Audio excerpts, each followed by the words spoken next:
is brought to you by listeners like you. Please support this podcast at specialchronicles.com/give. That's specialchronicles.com/give. This is Special Chronicles, giving respect and a voice to people with special needs. Podcasting since 2008. This is the show where we're broadcasting disability stories from an insider's perspective, and we are giving a voice to people with special needs. This is your weekly guide to find and enjoy acceptance and inclusion. I shudder thinking how the world can be so cruel. Lend my voice to those who can't. It's time we try, it's time we care, it's time we stand. It starts with a voice. Coming up on the Special Chronicles show, episode 371, we present you with the Jose Moreno story, an original audio documentary featuring an exclusive conversation with our good friend and video producer at Special Chronicles, Mr. Jose Moreno. Welcome welcome back to Special Chronicles, Jose. Well, thank you for having me back, Daniel. I really appreciate it. 2 weeks in a row, and this is just for our listeners know. I mean, they heard you last week. They heard you a couple years ago when you did a live takeover episode of this program. But the Jose Moreno story is an episode that is it's been a long time in the making. Yes, that's true. It is a long time in the making, and thank you for having me on your podcast. I really appreciate it once again. Yeah, because this is the flagship program, the Special Chronicles show. But just so our listeners know, you also host a video show on our digital media platform. I do. I host Live with Jose TV, and right now I have about 98 followers. Awesome. Well, hopefully now we'll be able to continue to grow that. And just so our listeners know, Mr. Jose Moreno is a fellow athlete leader from Special Olympics, Illinois. He's also the video producer here at Special Chronicles. And there's a little bit more to your story. And just to kind of give our listeners a little teaser, there might be some part of your story that we share the same, right? Correct. And just to let our audio podcast listeners know, if you just listen to this on any of the major podcast apps or on specialchronicles.com, we want to let you know that please go over to our YouTube or go to our Facebook Watch page and check out the video edition of this episode, because for the first time we both have backgrounds. Jose is at sunset of the Chicago skyline at night, and right? Yeah, that is correct. I do have a background, which is the Chicago skyline at night. And for me, I'm in a United Airlines first class seat. So that is that. So, and I just brought my Skype window to full screen, so that way it's just a little bit easier to see you, Jose, because this is the way that you record in social distance. But we've been doing this for 11 years, and so we're used to this. But this is evergreen content, and so let's not talk about social distance or what's going on now in the news, because. But let's get kick-started. I'm sure, Jose, lots of our longtime listeners know you because you've been involved in Special Olympics, and you've been involved on our as a part of our digital media production team here at Special Chronicles for a few years now. So a lot of our listeners probably know you. But for those new listeners, why don't you reintroduce yourself to our listeners and tell us a little bit about your family, what disability or disabilities you were diagnosed with, and where you were born, and then finally where you live currently. Sure. Well, my family comes from El Salvador. I was born in Chicago. Let me see. I have one brother, my mother, and I was diagnosed with intellectual disability and orthopedic impairment. Oh, awesome! And where were you born? Where was I born? I was born in Chicago, Illinois. Oh, I thought because we've known each other for a while now. I thought you were born like someone near Southern California. Or? No, I moved to California in I believe 86. My parents. Yeah, that's why you're a little bit older than me, because I was born in 89. So Correct. Around the time when I was born, you were still living in Southern California. Is that correct? Yes, I was living in Southern California. We used to live in Van Nuys. The reason we moved back to Illinois was because of the earthquake of 1994, which hit the Norridge area. I'm not totally. That's the reason we moved back. I'm not totally up on my Southern California geography, but is that near Long Beach, California? I believe so. So, do you think there's a possibility in around 89, anywhere from the years 89, 90, or 91, 92, or 93 that we cross paths in our younger years? It depends. I don't know. It is a big city, so yeah. So okay, awesome. So we show that connection, and we also show learning disabilities and ID as well. And so, can you tell us a little bit more about the disability that you were diagnosed with? Well, ID, of course. Challenges and joys that really maybe tell us a little bit about the challenges and joys of how it affects your daily life. Well, orthopedic impairment affects the lower muscular portion of your body. That's really what it affects, and it affects your regions, like your muscular muscles and stuff like that. It makes them real tight.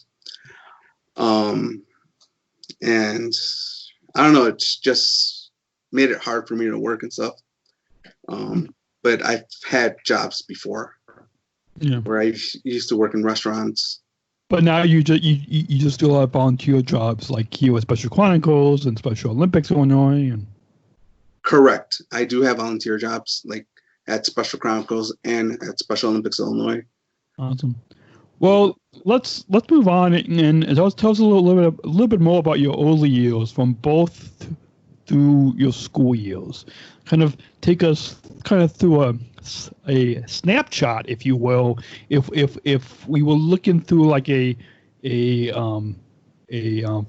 photo book of your life, in particular, if chapter 1 was your early years, from both when you were born through school years, you can get all the graphic that you want from when you were born through your school years, or even pre-both, if you know anything about that. But like just really from your both through school years, and if you want to get a little bit graphic for our listeners. All right, I can tell you that when we moved to California, I used to change schools every single year. So when I moved back in '94, I would think in my mind, since in California I would change schools every year because there was no good special ed program there, or they didn't have the services for me. When we came to Illinois, I was thinking that I would change schools every year because I would just make friends once a year and just leave them. So that's when we came back to Illinois. And I started, I think, 3rd grade or 4th grade, I believe. And it was in the north side of Chicago. Then we moved to Skokie. That's a suburb in Illinois. Illinois, if anybody doesn't know where that is. And then I went to middle school. From middle school, I went out to high school. Awesome. Well, cool. And so, is there anything else about your both story? Like any challenges or joys, like of what your mom went through, and because you have an older brother and a sister-in-law too. But I actually have a younger brother and a sister-in-law. Oh, he's younger? Yes, he is younger. Okay, so tell us a little bit, kind of, if you can pull your younger brother and your mom into your. So my younger brother was my experience for me to walk, for me to talk. So he was pushing me around, or just me getting the motivation for me to follow his footsteps. Even though he's my younger brother, I do consider him my older brother. Let me see. He's like my best friend. He is my best friend, basically. Awesome. Well, let's move on and get into what another thing that we share in common, and that is both of our involvements as athletes and athlete leaders in Special Olympics.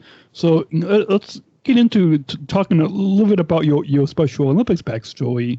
When did you first become involved as a Special Olympics athlete? So I first came involved in 2009 with Special Olympics, but I knew Special Olympics before then because I met the previous CEO of Special Olympics, Doug Snyder. Snyder, correct. When I was working at one of the restaurants I was working at in Glenview. And he came and I sat him because I was a host. And he gave me his business card. I shook his hand and I was like, oh, thank you. I'll probably think about it, but right now I'm not interested in doing sports.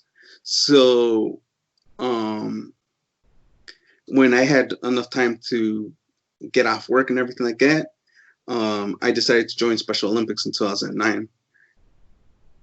And I started doing basketball. That was my first sport because I really like basketball. Then I got into volleyball, floor hockey, a little bit of golf. Right now I do bocce ball and I do bowling. Awesome. Well, let's now get in. I was gonna ask you about what sports that you compete in, but out of the sports that you compete in, what's your favorite sport? Oh, I know for a lot of us, it's hard. Of all of the sports, the multi sports that we compete in, it's hard to choose a favorite. And so, either what's your favorite sport or favorite sports? Maybe one or two that you compete in. Well, my favorite sport would have to be basketball and me too. Volleyball. Me no. But right now I can't compete in basketball or volleyball because I have a small little tear meniscus. So yeah. But now I've started playing, or I've been playing for these last couple of years, unified bocce ball with my brother and bowling. Tell our listeners something that I think they might find really interesting about, in particular, the unified bocce that you and your brother Dave. Correct. That you and your brother Dave have your own bocce court in your backyard. Is that correct? Yeah. So about how that came about. Well, when me and my brother Dave decided to start bocce ball, I told him we should get a Special Olympics bocce court. And he's like, okay, fine. So he got me a Special Olympics bocce court with bocce balls. So that's where we practice. We have a pretty big yard, and we practice in our backyard. So that's how we get really, really good when we play at my special recreation association. And for our listeners who, cause like my mom wants to start a unified basketball, unified. I wish a unified bocce team, which we retired in another year and a half or so, and so both for her and for our other listeners, like I know Tim Shriver said it can be there's a lot of exercise that outside of competing and practice that you need to do in order to compete in unified bocce. But for any of our listeners who might want to get started in playing a unified bocce team, or even just practicing at their house, can you give them one or two tips on how to create a unified bocce field of play in their own backyard? Well, one tip is that you can actually purchase a unified bocce court, like the ones that we have in Illinois that are made out of nylon, I believe. And you can, if you have a big enough yard, you can put it in your backyard. But if not, you can take the court and put it out in the park and everything like that. And it's a lot of strategy that goes into bocce ball, actually. Most people think that you just throw the balls and throw the polina, or the jack as it's called, down. But no, in reality, there's a lot of strategy that gets involved into bocce ball. Yeah, I know. And they also started in Italy. So that's where that game comes from. Yeah, I think that makes sense. And back a long time ago, my dad and I used to do like a father and son camp out. And actually, the one time we didn't camp out in a tent. We camped out in the trunk of our station wagon. But we played what would be called unified bocce. At the time, unified sports didn't exist, so we played what is now called unified bocce. So it's been a while, but yeah, it's a fun game. So let's now take our listeners back to your story. I mean, all of this is part of your story, but let's kind of get back to your Special Olympics backstory, and tell us a little bit more about how did you first become a Special Olympics athlete? Was it first here in Illinois, or was it in Southern California when you were there, or was it both? Was in Southern California, actually. It was this school named Andesol, and they had summer games. And I believe over there they started the Unified Young Athletes program. And I went through their Young Athletes program and I got to throw the zapato, things like that, what our young athletes would do. And then we came back over here, of course, and then I started, like I said before, in basketball, volleyball, and floor hockey, and a little bit of golf. But it mostly started in Southern California. Awesome. Well, yeah, I didn't get involved in Special Olympics when I was in Southern California. It wasn't until I was here in Illinois, so years later. But yeah, so let's move on. And why did you want to participate in Special Olympics? First as an athlete, and then when unified sports was introduced to you in Special Olympics Illinois. Why did you want to participate in unified sports with your brother Dave? So first for yourself, why did you want to participate in Special Olympics yourself as an athlete, and then in unified sports with your brother? Well, first, I wanted to participate in Special Olympics because I wanted to make friends. Mm-hmm. Secondly, I decided that I made all these wonderful friends, and I'm really good at the sport I used to play, which was basketball and volleyball, because we used to go to regionals and sectional games and downstate and everything. So now, when Unified Sports came around, and I decided that I wanted to do Unified Bocce, I got my brother involved. And from there, because we wanted to do a brother competition, like I call it, or he's my unified partner. So what a unified partner is a person with intellectual disabilities and a person without intellectual disabilities, and you pair them up together, and you can play any sport that Special Olympic offers that has unified capabilities. Awesome. Really neat.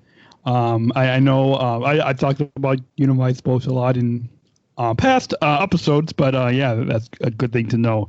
And just realizing, apparently, people are watching the video. It looks like I'm putting my waddle out of the plane window. I really should have put my window my waddle on the other side, because it makes no sense. Well, what are you gonna do, right? Yeah, what are you gonna do?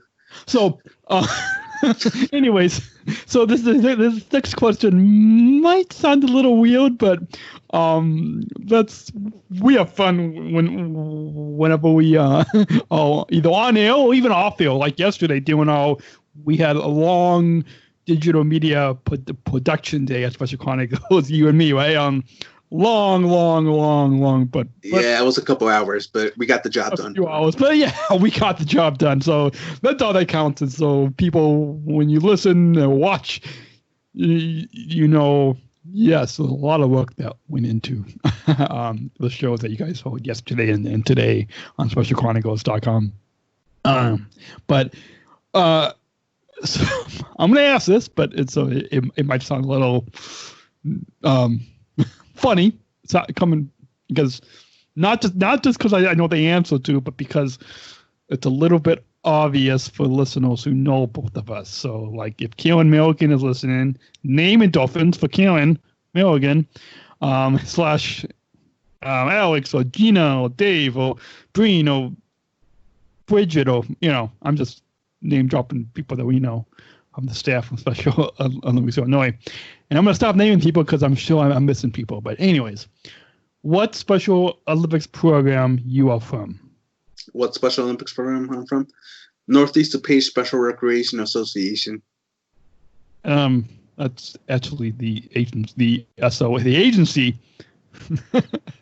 Which is not, yeah, I mean, so that's the agency that you're from. But I'm talking about what Special Olympics program, because we have listeners, like, as you know, across Illinois. Sorry about that. That's okay. Yeah. Illinois. Yeah. Special Olympics Illinois. So in Illinois, there's about 26, I believe, SRAs. And this is the only state that has 26 SRAs, which is Special Recreation Associations. We're the only state that has SOAs, period. Correct. Yes, period. So, which, I mean, I don't know, sometime we should talk with, I don't know, somebody from one of our SOAs or somebody who knows the history behind the SOAs, Special Recreation Associations, and kind of see why is it that Illinois is the only state that has SOAs? Why do other states have other Special Olympics programs or clubs, right? Correct. So I believe if you go to Iowa or Indiana or something like some other states, you have to build up your program. They give you the resources, but you have to build your own program. Okay, good. So, it's clearly look like I'm putting this out the window, but it actually looks that you're putting it to your table, like your table stand. What table stand? When you go flying? In my first class seat? Yeah, in your first class seat. Oh, like next to me? Yeah. Okay, yeah. So yeah, the video, my video is small. I can't really see it until we play it back. But anyway, okay, let's move on. So we've got about 6 minutes before we have to take our first break. So before that, let's get into a little bit of your Special Olympics journey, and we're going to take a break in the middle of your journey before we so we could take a break. But let's begin and tell us, when did you first become an athlete leader in Special Olympics Illinois? Well, I first became an athlete leader for Special Olympics in Illinois in 2011. Yeah, so I first became an athlete leader in March of 2009. So a few years before you. But yeah, neat. Take us back and describe that moment for us back in 2011. Do you remember what month was it? Was it a March training or in October? I think it was a February training. Yeah, so that was back when Keelan Milligan did it in the spring. Now she's doing it in the fall. So yeah, that was way back because they actually used my SRA or Special Recreation Association to host the athlete leader training program. Oh, that's neat. It was during basketball season, so we made it downstate, and I asked my speech coach, or he's my speech coach currently, but he was my basketball coach before. And I asked him if he wanted to be my mentor. His reason was, sure, I'll be your mentor. He would think that just putting on, like, filling out the paperwork and saying, go ahead, I'll be your mentor if you need help or anything like that. But he didn't know what else it detailed into it. So from there, he decided, from there we just had after I stopped playing basketball, he is my current speech coach as it is right now. So we've been together as a athlete speech coach partner for all these years, but I've done speeches for the playing pool. That was my third speech, and it was like about 1,400 people. Awesome. Well, I just want to kind of respond to a couple of things you said. One thing related to your global messenger class, assuming Karen Milligan had led it. She's on the staff for our athlete leadership programs, right?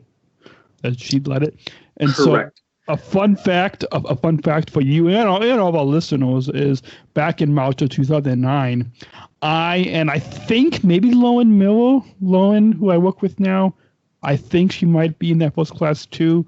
I think. Anyways, I was in Karen Milligan's very first global messenger class, beginning athlete leadership class, which now we'll refer to as athlete leaders, because global messengers comes to being an international, Southern Survival International global messenger.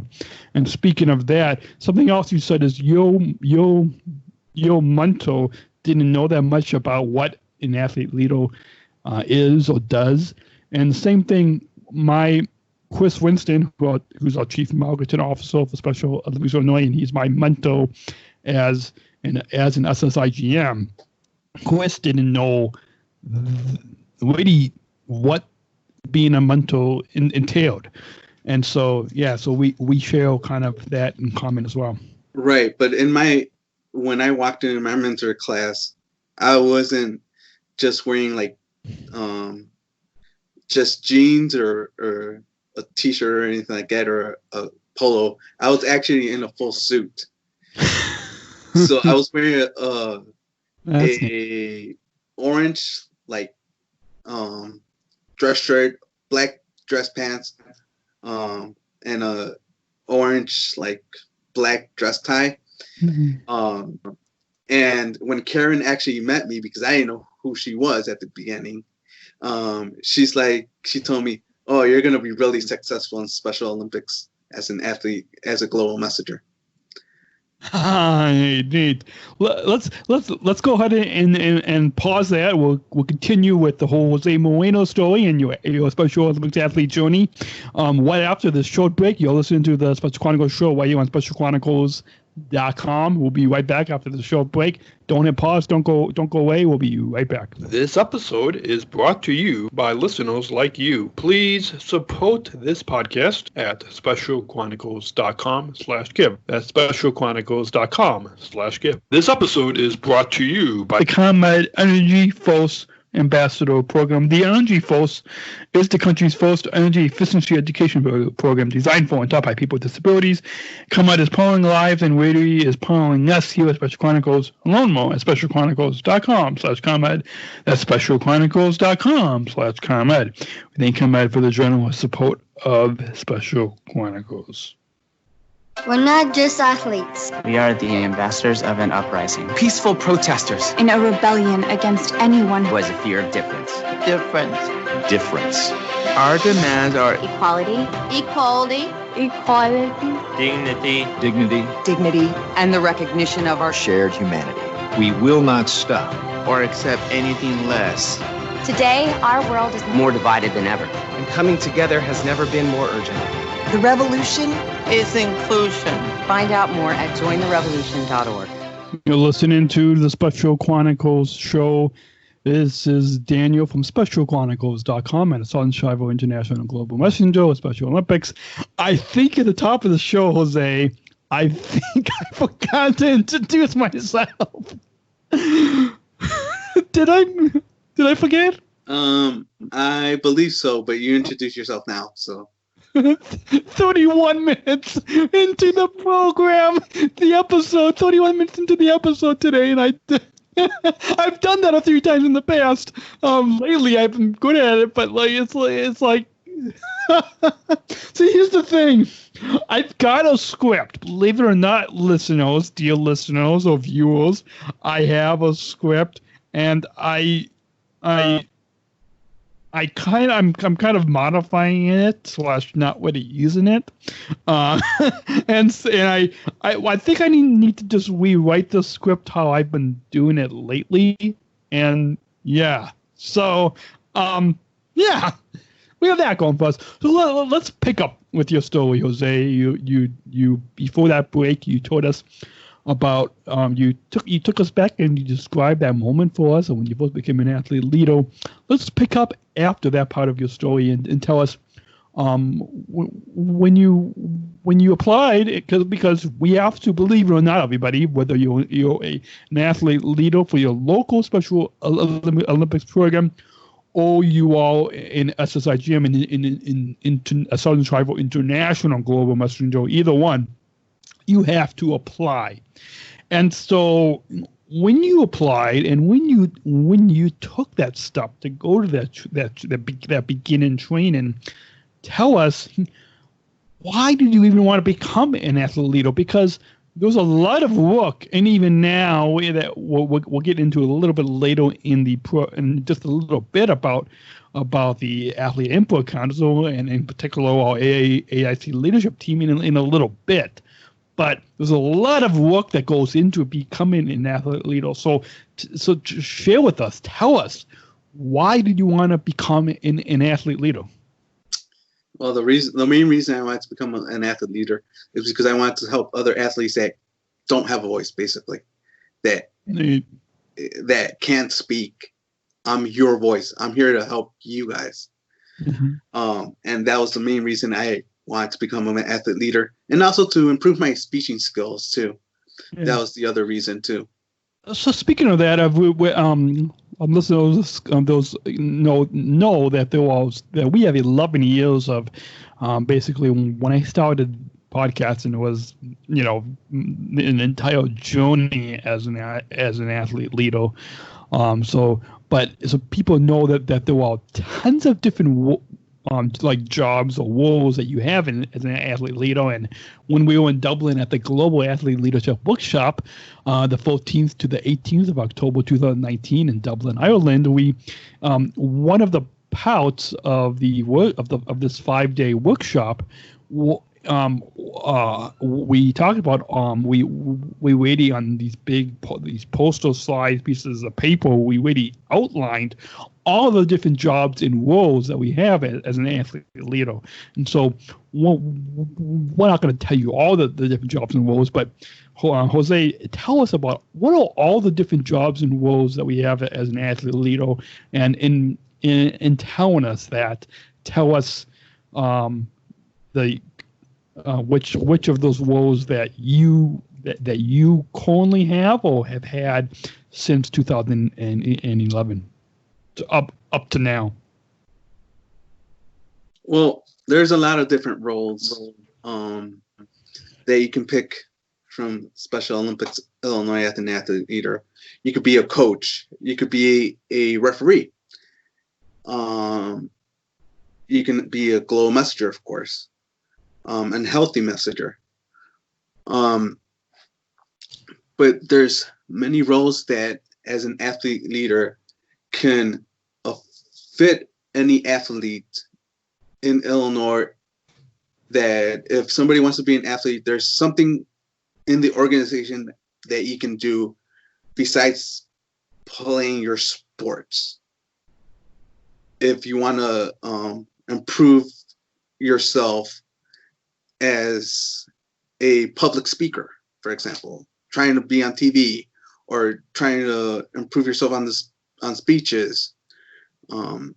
So there's something for you that you can do that would help you out in Special Olympics. Awesome. Well, I'm jotting down notes as you're talking, and this ties in with another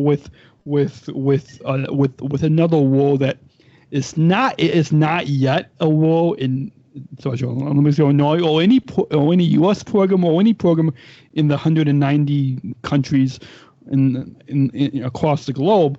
But one thing that Dave Breen, our president and CEO of Special Olympics Illinois, has told me, and even really told me in even more detail when we were walking around the streets of Dublin, Ireland, with Dave and me, and even Karen. Dave was asking me. He told me in an interview that if they subscribe to our newsletter, you can get exclusive access to the video interview with Dave Breen live from Dublin. But he told me one day he believes there was an athlete leader in I think Los Angeles who he had heard who had said that they wanted to become a president and CEO of their Special Olympics program. And Dave had asked me about that, and Dave thinks now there's a lot of other CEOs of Special Olympics programs who don't agree with him on that, but he thinks of someday that there will be. And so I'm going to ask you, Jose, something that Dave asked me of what would it, and I'm just for listeners know, I'm not going to give you my answer because when Dave and I were walking around the streets of Dublin, Ireland, I told Dave my answer to what would it take for one of us Special Olympics athlete leaders to become a president and CEO of our Special Olympics program. So I already told Dave my answer, but I'm asking you, Jose, that question that Dave asked me when we were in Dublin. So what would it take for one of us athlete leaders to become the president and CEO, to be the first president and CEO of their Special Olympics program? What would that take? Because that would talking about being a leader in the inclusion revolution, that would take being a leader in the inclusion revolution to a whole new level. So what would that take? Oh, well, one thing I would like to see is if that ever becomes a role or it ever happens, an actual job title. I would like to see an athlete leader actually job shadow Dave Breen in the day of Dave Breen as the CEO, and see what does he do on a daily basis. He could probably be in a lot of conference calls. He could do a lot of paperwork.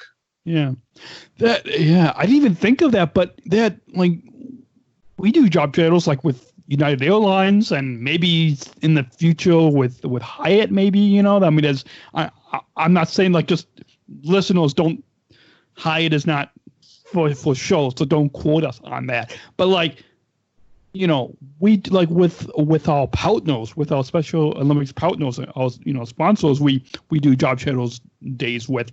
But that makes sense. Like, we need to let Dave Breen know that, and even Kalen Milligan, but in particular Dave needs to listen to this conversation, the Jose Moreno story, and in 40 minutes into the episode, we need to see his reply to this. Like, right? Like Dave, right. Dave, if you're listening or watching this right now, then email us, feedback@specialchronicles.com, email Jose at specialchronicles.com, or Daniel at specialchronicles.com, and let us know, right? Yeah. And one thing I forgot to mention, where you asked me like how I was born. I was born 26 weeks prematured, weigh 1 pound 10 ounces. Oh yeah.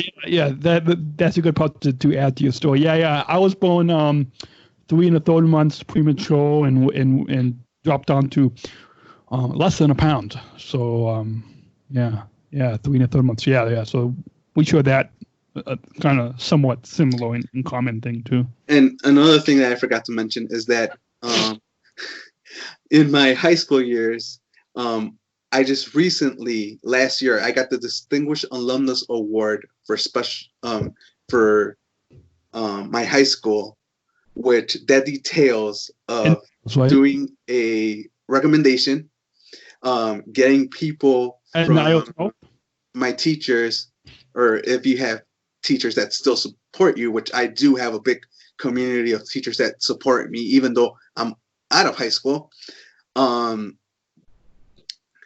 And it was my first year applying for the Distinguished Alumnus Award last year. And I actually got in my first year. It's pretty cool because I'm the 22nd Distinguished Alumnus and the first person with an intellectual disability from Niles North High School to get that award. Awesome. Well, awesome. I think that deserves a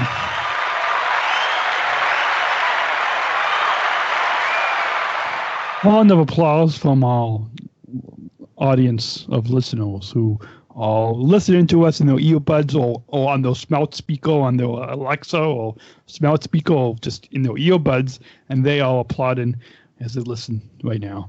And so let's now continue. Let's go back to, as we continue with your athlete leadership journey, which is a part of your story. Let's kind of go back and tell us, you told us why you want to become an athlete leader, and so now let's move into talking. Tell us about the. I didn't mention. I particularly didn't mention this next part of your story at the top of the program, because I wanted to save it because like this is not a long-term job, if you will. It's you can tell us exactly how many years it is, but to talk a little bit about you recently, I think a couple years ago, became the athlete liaison for the Illinois Law Enforcement Torch Run, and you were the first person that I heard that this job in quotes, I'm using air quotes here, even existed. So tell us a little bit about what is the job of the athlete liaison for the Illinois Law Enforcement Torch Run, and were you the first athlete leader to have this particular job? And tell us, and also tell us in addition how long does it last? So what it is, what does it entail, and are you the first one, and how long does it last? Sure. Actually, I'm not the first current Special Olympics Illinois Law Enforcement Torch Run liaison. The first Special Olympics Illinois Law Enforcement Torch Run liaison was Ricky Kirsch. She's one of our fellow athletes. That's what I thought. Yeah. I am actually the second Special Olympics Law Enforcement Torch Run liaison. And I actually started this, I believe, in 2009. So before you became an official athlete leader, right? If our listeners are mapping out the timeline here. I mean, sorry. Yeah, 2019. 19. Okay. Yeah. Just add a 1 in there. Okay, yeah, that makes more sense. I was like, wait a minute. 2019. Timeline doesn't make sense. Okay, it makes sense now. Okay. Yeah. So I started this current role that I have in 2019, and it details of me being the athlete leader that it's between me and our athlete leader group and Special Olympics and law enforcement torture run, as I am the person that you have to go through for me as an athlete leader. You have to ask me questions, and then I would bring it up to their state committee board, which I'm part of.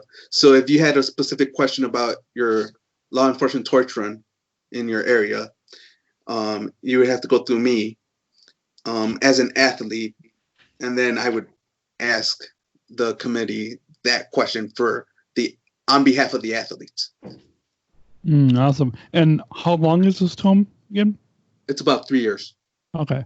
And so you've got another couple years to go on this, okay? I'm on my second year, I believe. And I don't want to badmouth anybody, but like, tell us. I guess a good way to rephrase to phrase this question is, Wiki being the first athlete liaison, and you being the second. What have you done similar and different than when she had this particular job title? Well, the difference between me and Ricky is that she dealt more with the police officer, since her dad is a police officer. Okay. And I'm dealing more with now that we call the athlete leader group. So I give our law enforcement torture run a view of athlete leaders and my view of a law enforcement torture run liaison. Mm-hmm. So that's where it goes that I give. So when we have our local meetings or anything like that for athlete leaders, I take that and tell them, here, this is what we're doing in our athlete leader leadership groups or committee. Yeah. And then they ask me if I have any advice on what we should do better with the law enforcement torture run. Awesome. Well, let's move on. We are about 48 minutes into this episode, and so I don't want to keep much of the time, but like we do have a bunch of other stuff to get to with your story. So we could be here for this could be a 2.5, 3 hour show, but we'll try not to be that long. So with that being said, Jose, again, our guest on the Special Chronicles show is Jose Moreno.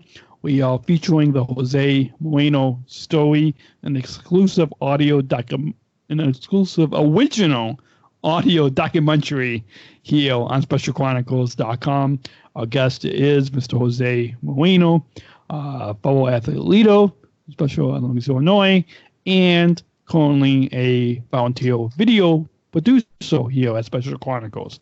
And so, Jose, tell us a bit about why did you want to become an athlete liaison for the Illinois Law Enforcement Torture Run? Because did you know what this new job title would entail for the next 3 years, or did you know that what it would entail, and why did you even want to become the athlete liaison for the Illinois Law Enforcement Torture Run on behalf of all of us Special Olympics athletes? What it entailed, I did not know going in what it entailed. But the reason I wanted to become is because like I said before in the previous questions that you asked me, that I am here for the athletes that don't have a voice. So I'm here to help them out and being a better person for the law enforcement torch run, because I get involved in all their events that they do. So they do a tip a cop, they do a plane pool, Cop on a rooftop. Cop on a rooftop.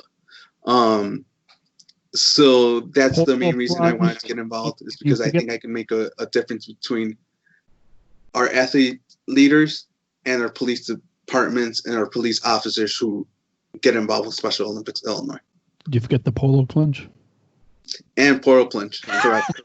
yeah. Don't want to forget that. So, why did you want to be? Let's now move into and tell us about you're one of the founding members of our Special Olympics Illinois first level AIC, or Athlete Input Council leadership team. And so if we would kind of break down our titles, myself and our good friend Eric Bauman down in Southern Illinois, both of us are co-chairs of our AIC leadership team. Friend Lisa is the secretary. Currently, our friend Kaylee is just a member of the AIC leadership team. And we would break it down to you, the video producer of our AIC leadership team. And so,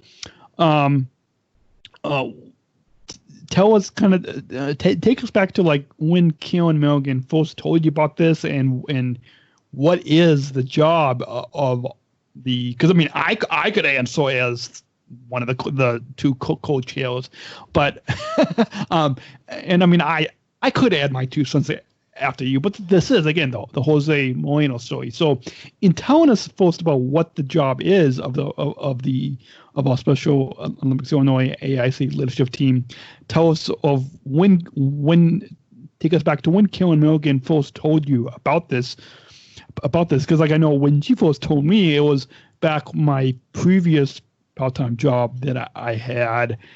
We went. Kieran took me out for lunch at this European small little restaurant that's in a strip mall, and we had lunch, and that's when Kieran first told me about that. She was the one that motivated me to do a unified super plunge with Dave Green last year, and so it's because of Kieran. But anyways, tell us about when Kieran first told you about this and what this job is. The job of our AIC leadership team, not the whole AIC, but just our AIC leadership team. That now our friend Bree is joining us on this leadership team. But tell us when Kieran first told you about this. Well, I believe it was like a year and a half ago, 2 years. And she told me that they were starting a athlete input council, and to see if I was interested in it. And I told her, yes, I was interested in it, because I really wanted to help other athletes become really successful, not only as an athlete leader, but as a person, as a fellow athlete, that they can come from me for advice, and teach them how I've been really successful in Special Olympics. I've done a lot of things with Special Olympics. I've been the first there was actually 4 athletes, 5 with me, I think, that we were first part of the Special Olympics lottery ticket. That Special Olympics partnered up with Illinois lottery ticket, and we had our poster designed. And this, I know this sorry to interrupt, but this might be part of what you're getting to, but like, aren't you also currently, which is another role, but it also kind of ties in with our AIC leadership team, that aren't you also part of our Special SONA or Special Olympics North America something, or region, or North America region. Yeah, I'm part of the Special Olympics North America. I think it's. I forgot the specific name of it. Should we call coming up? I mean, we could if you want to count up, we could. We don't have to. We don't have to, but. So no. Okay, well, just can continue with your story there. Sure, go ahead. With why? So, did you want to continue, or did you want me to go on to the next subtopic? You can go on to the next topic. So, in telling us a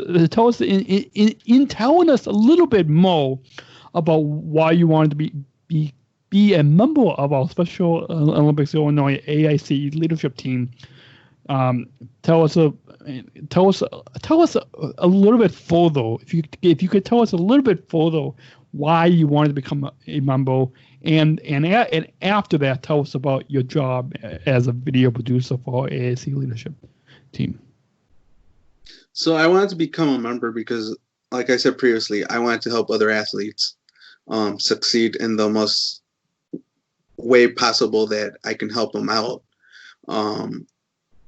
And I hope if any athletes are out there listening, they can come out for advice, and I can try to give them the best advice I can. Yeah. To make them really successful and exceed their goals in Special Olympics Illinois as an athlete leader input council member. Yeah. Or they can come out to any of us 5, 6 with Bree now and ask us questions about anything that they have on their minds. Yeah. That we can help them out in the regions or anything like that. And maybe we might even do like a Q&A podcast / Zoom call. Maybe I think there's something like that that's coming up. I don't know, or something related to that coming up. But yeah. So speaking of that, we've got about 3 minutes before the bottom of the hour, and then we're gonna take another sponsor break. But if you can briefly in 2 minutes recount our AIC meeting, our Athlete Input Council meeting that we had back a year ago in April of 2019. In just 2 minutes, if you can do that. So we broke up into small little groups. We were actually in, I believe, DeKalb, Illinois. Mm-hmm. Yeah, I was trying to remember that. Thanks for reminding me. Mm-hmm. We were in DeKalb, Illinois. We had our athlete leader input council meeting, our first one, and it was interesting because we originally had our small little assigned groups that we went into, but this was going into the summer games, so everybody got. Spring games. Sorry, spring games and summer both. And summer. And we, as athlete leader, we mentor other athletes in our small little groups. Yeah, which I need to get better at that.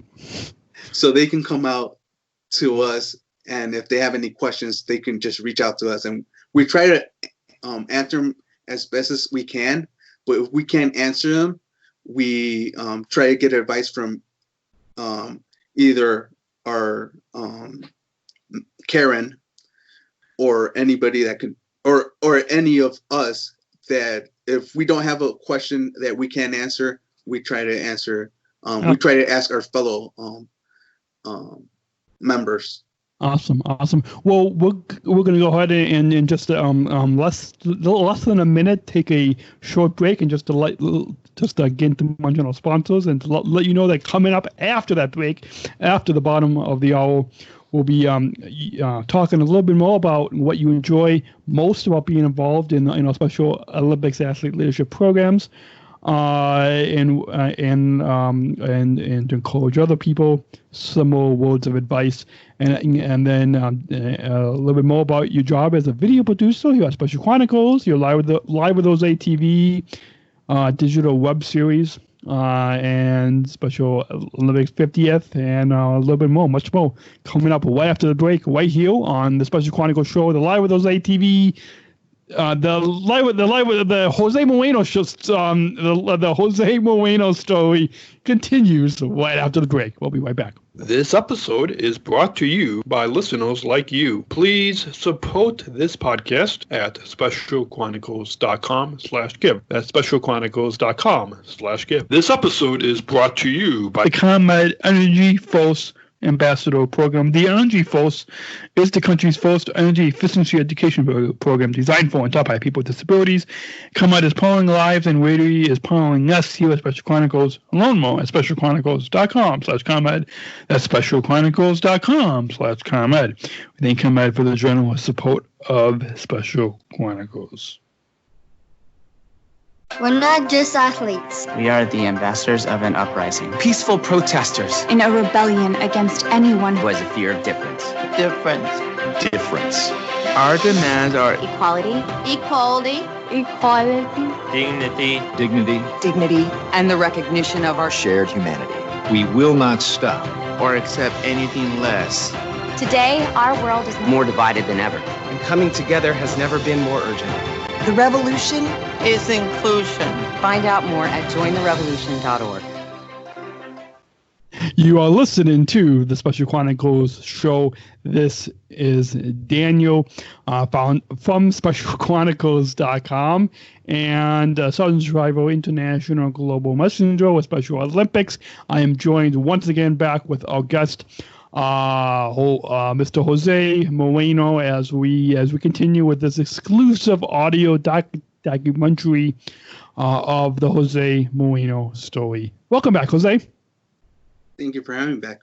I was gonna say, did you ever think that as this episode is a long time coming, that we would ever that you would ever be featured in having an exclusive audio documentary told of your story? No, I didn't, but I really like it actually. Yeah.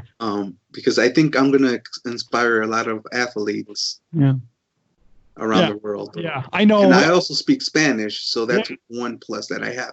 Yeah, and that's like I know my story has inspired thousands and thousands of fellow athletes across the globe and across the country, and I'm sure your story as well. And so let's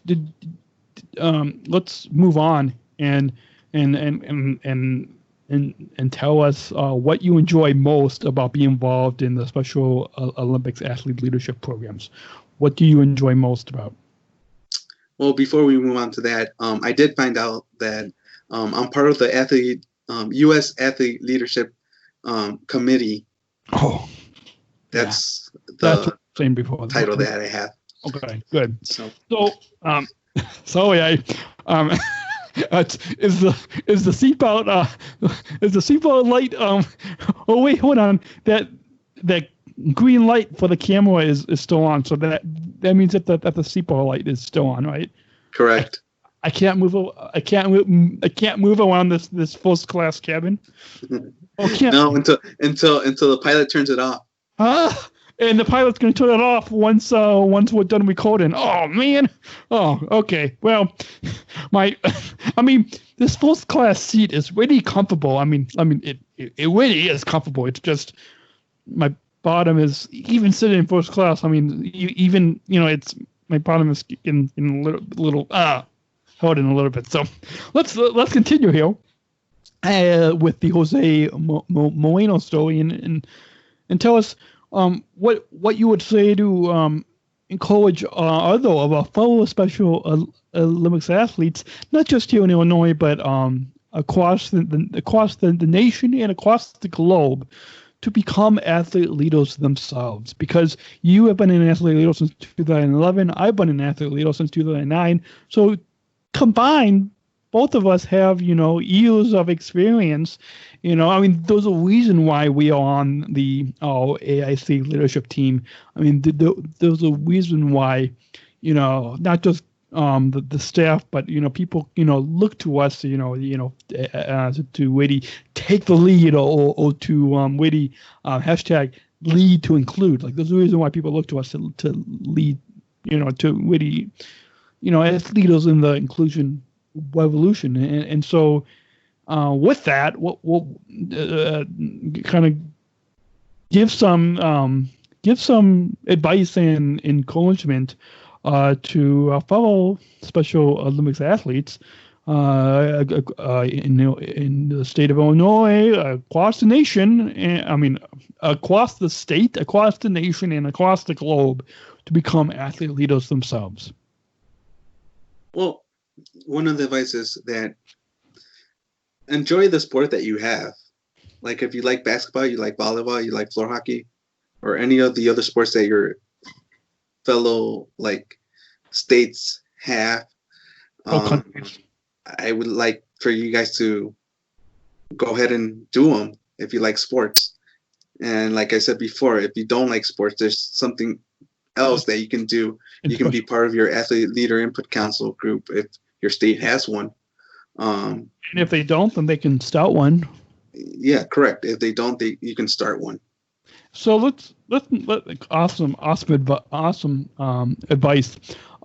Tell us. Let's now switch gears into the digital media side of you, because like you also share a passion in producing digital media, communications, journalism, and telling stories. And so in doing so, tell us a little bit about how did you become the video? How did you become I probably should not the. I probably should say, how did you become a video producer at Special Chronicles? I know this is he's like a producer asking this, but tell us about how did you become the video producer here at Special Chronicles?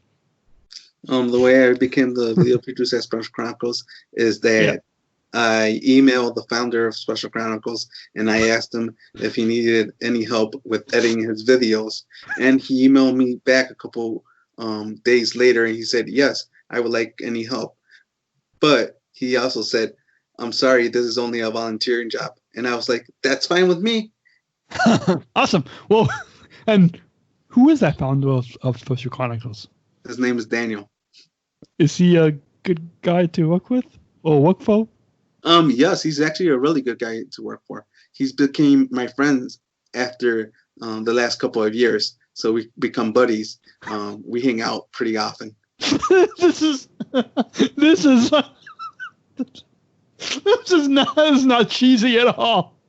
Is this cheesy? Oh, this is not cheesy. Does he deserve a round of applause? Yes, I think so. Oh, it's not cheesy at all. Okay, so awesome. Well, I think your executive producer deserves a raise. So if you can put in a good word for him. I'll try to. with his business manager. Yeah. Okay. I'll email the business manager and ask him. Okay, good. Do you have his email? I do, actually. Okay, good. Okay. He might be listening to this, so he might be listening to this down the hall. But you're on a plane, so. Oh, I'm on a plane, so he's listening to this from below me. Yeah, oh yeah, that's right. I forgot. Audio podcast listeners need to know that they need to go watch the video edition to see what we're talking about. I'm broadcasting from a first class seat on a United Airlines aircraft, and because of the wonderful technologies of having Wi-Fi on this plane, I'm able to be having my Rodecaster Pro and microphone set up and call you on Skype from the plane, right? Correct. So, I mean, it is possible. I mean, this might look nuts, but it really is possible. The plane that he has right now, and he's on first class, has actually Wi-Fi. So, can I plug this into an outlet? Yeah, I think I can. You could. Yeah. So, technically, this is still possible. So, yeah, and don't worry, we told the flight attendants and pilots to not make any announcements during this broadcast. So, yeah. So there you go. Okay, let's move on and tell us, why did you want to become a video producer at Special Chronicles? Can you kind of tell us what made you want to become a video producer? Because there's especially well, I mean, we are recording this on Tuesday, the 5th of May, Cinco de Mayo. That's the only Spanish that I am speaking on this broadcast today. The reason I want to become a video producer at Special Chronicles was because I like editing a lot of videos, and it's fun. I like taking a lot of videos. I like interacting with a lot of other athletes or even police officers. And have you heard from any of our listeners and viewers? I mean, because you have access to our DMs, especially our Facebook DMs, private messages. I mean, and comments too. Like, have you either from the DMs or the comments? Have you or email as well? Have you either email or the DMs or comments? Have you heard from any of our listeners that have watched any of the awesome videos that you have produced? I did hear from one of our listeners that I produced a video on Live with Jose TV. She actually thanked me for interviewing her. I actually interviewed her last year when I was in Colorado for the Law Enforcement Torture Conference, and her name is Hannah. So. Fellow SSIGM Hannah, who is one of our listeners and who probably most likely is listening to this broadcast, this program today, and so or she could be watching it. Anyways, in continuing the tradition of giving advice, because that's what we do. You come to this program to get advice from our wonderful guests. What would you say to which I'm distracted by a text on the iPad. Sorry, I'm distracted on the text. Okay. What would you say to encourage others of our fellow Special Olympics athletes to become athlete leaders themselves? Oh, wait, did we? Oh, whoops, my mistake. I asked that. Okay. So I'm totally getting, okay. Let me skip down to the part of the show that we're at. Okay. Why did you enjoy working this volunteer job at Special Chronicles? Why do you enjoy working? I think you kind of answered that, but because I can actually help a lot of other athletes if they like video. I mean, if they like video producing or editing out, I can teach them how to do that. I learned it on my own. I did not go to school for this, so I just learned it on my own. It's pretty easy, but I like helping other athletes. So that's one of the things that made me become a video producer at Special Chronicles. Awesome. Well, sorry, I'm replying to a text. No. Okay. So tell us a little bit more about you. You mentioned Live with Jose TV once or twice, it's a big part of the Jose Moreno story, and so this is what I kind of am gonna call it, and you can correct me if I'm wrong, but I think it's a good way to describe it. It's a digital web series, right? It's instead of a TV show, it's a digital web series, and so tell us about the about what the Live with Jose TV show digital web series that you produce is. Well, basically what it is I go out and do live interviews with police officers of the Law Enforcement Torture and any of the events that we have. and I either interview athletes, I interview police officers from the state of Illinois, and they tell us the stories, or they tell us their story on how they became involved with Special Olympics Illinois. Awesome. And when did you start the Live with Those ATV digital web series? I believe in 2008. 2018. Sorry about that. But I also have interviewed for those WWE fans out there. I interviewed the Big E from WWE. I was supposed to do that, by the way. You were the second choice for that. So yeah, I did interview athletes out there. I also got to be a basketball commentator for our unified basketball game that they had here in Illinois when they were in Chicago at one of the local high schools. And you also gave commentary on at the first ever Special Olympics Unified Cup during the 50th anniversary celebration in Chicago, right? On Special Chronicles live streamed SCTV. That's correct. I did have commentary for the soccer game on Special Chronicles SCTV. Yes, and that was actually pretty fun. People can go back and I think it's on our Facebook Watch page. Yeah. Channel. Okay.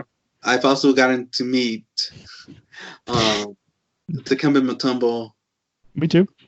Just gonna name drop. So that was pretty cool. I could one up and name drop some more people if you want. I also got to meet Jim McMahon from the Chicago Bears. Awesome.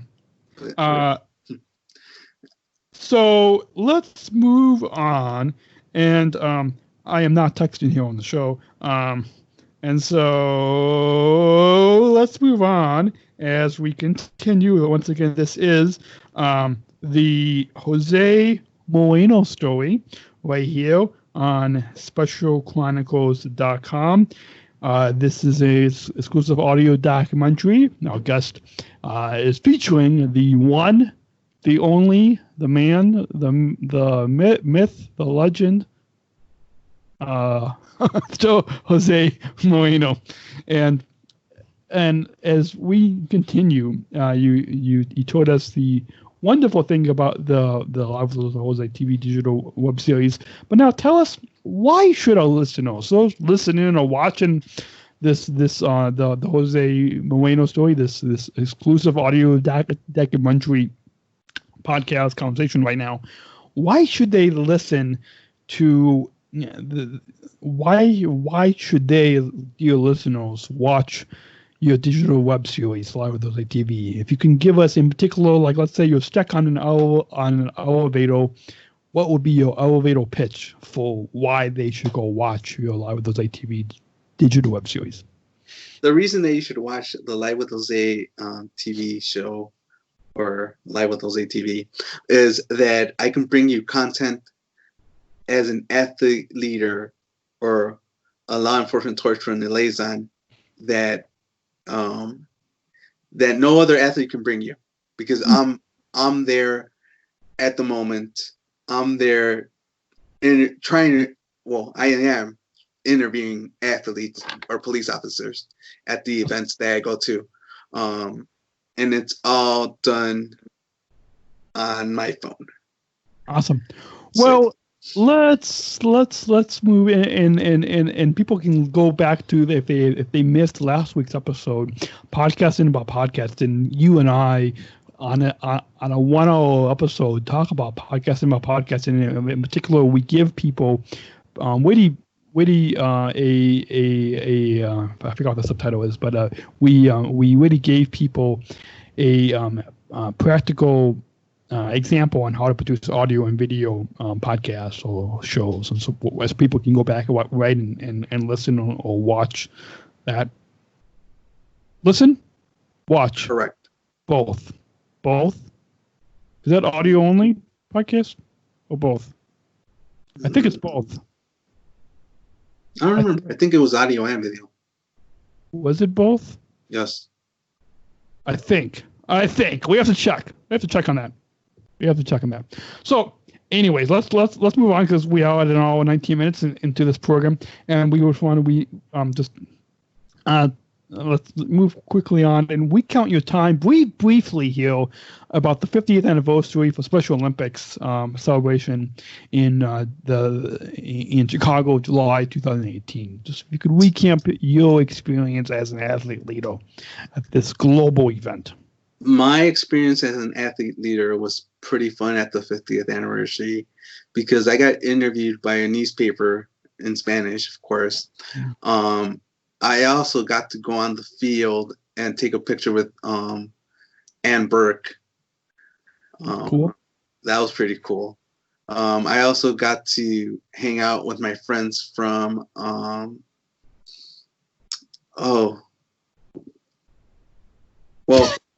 on, I'm trying to think.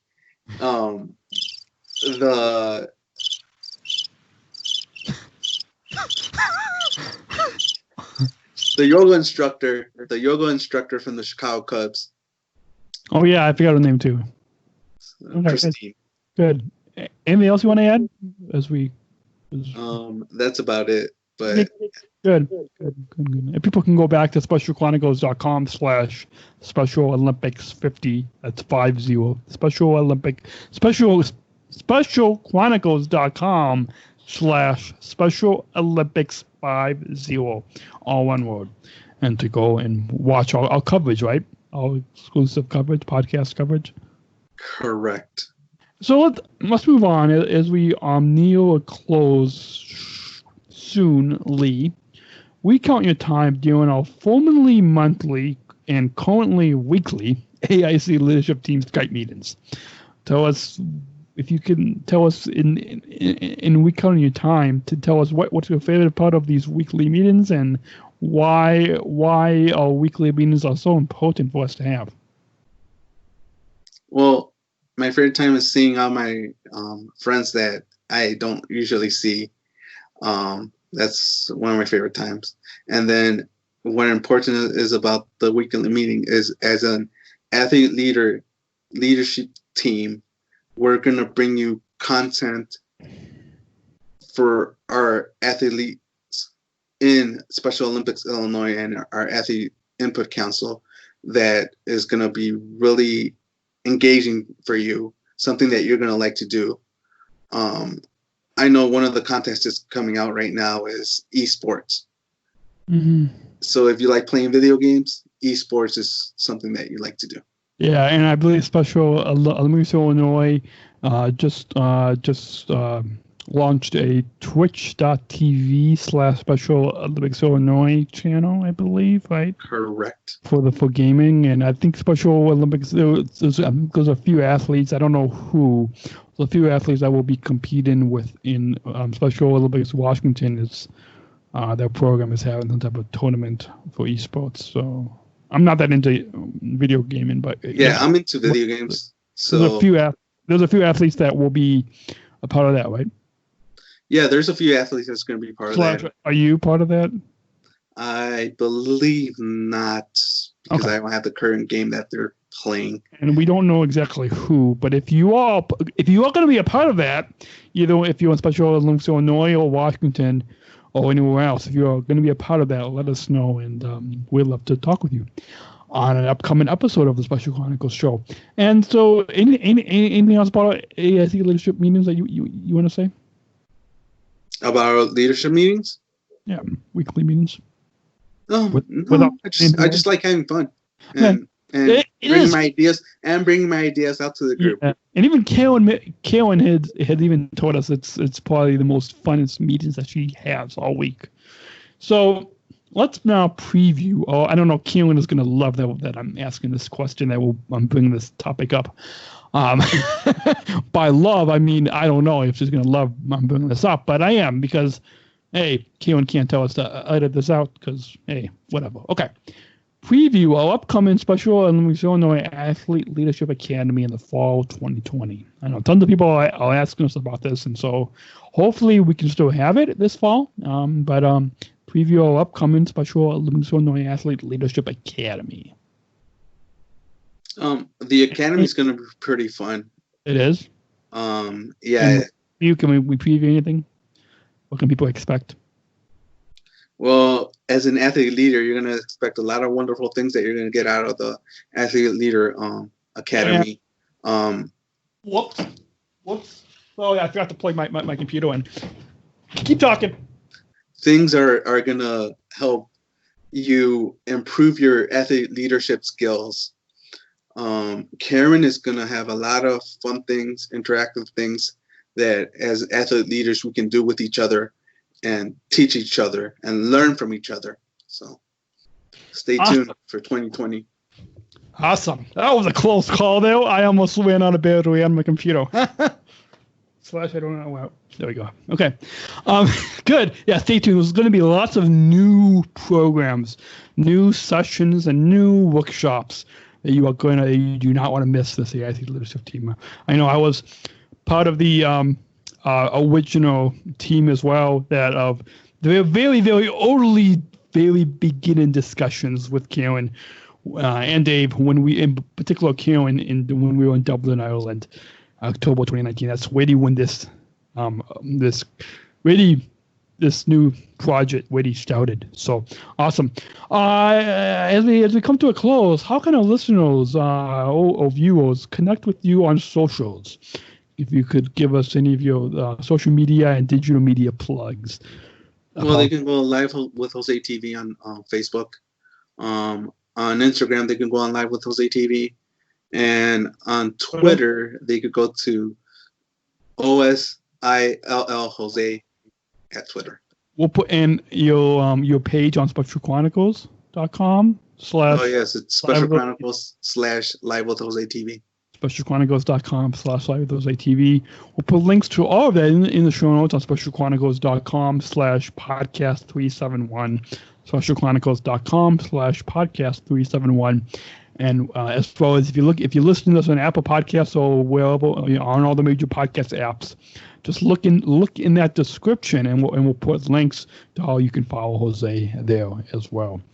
What advice do you have in about a minute or 30 seconds? What advice do you have to encourage our fellow Special Olympics athletes across the globe, across all North America region, and in the home state of Illinois? Well, the advice I have is that if you put your mind to it, you can do anything in the world. As an athlete leader, you can do anything that you want, basically. Awesome. And any final thoughts on your overall time here today on the Special Chronicles show that you want to share with our listeners? No, I don't think I have any final thoughts. I just like getting interviews, interacting with fellow athletes, interacting with fellow LATR police department. So yeah. Awesome. You're gonna try to give a plug for Special Chronicles. And I like being the Special Chronicles video producer also. Awesome. So, and we're glad to have you as a part of our digital media production team. And you have been listening to Special Chronicles has presented an exclusive audio documentary of the Jose Moreno story. Our guest has been Mr. Jose Moreno, fellow athlete leader from Special Olympics Illinois, and video producer here at Special Chronicles. Thank you, Jose, for taking the time to come on the Special Chronicles show. Well, thank you for having me, Daniel. It was a pleasure. And I'm sure you'll be on again, and maybe you might even do another live takeover episode, right? Hopefully in the future. So stay tuned for that. And remember, I just want to remind all of you guys can text in or email your feedback, audio feedback, to feedback@specialchronicles.com. Or you can also join the conversation on social media at Special Chronicles on the Instagram, Facebook, or YouTube. You can also tweet us with the hashtag Special Chronicles or at Special C Podcast. Make sure to leave us your 5-star ratings and reviews on Apple Podcasts, Stitcher, Spotify, TuneIn, Google Podcasts, iHeartRadio, and wherever you listen to your podcasts. Make sure to leave us your 5-star ratings and reviews. It helps to let more people out there know about the show. And please help support this podcast. Please donate today. SpecialChronicles.com/give. SpecialChronicles.com/give. and we thank you for your general support of our mission at Special Chronicles.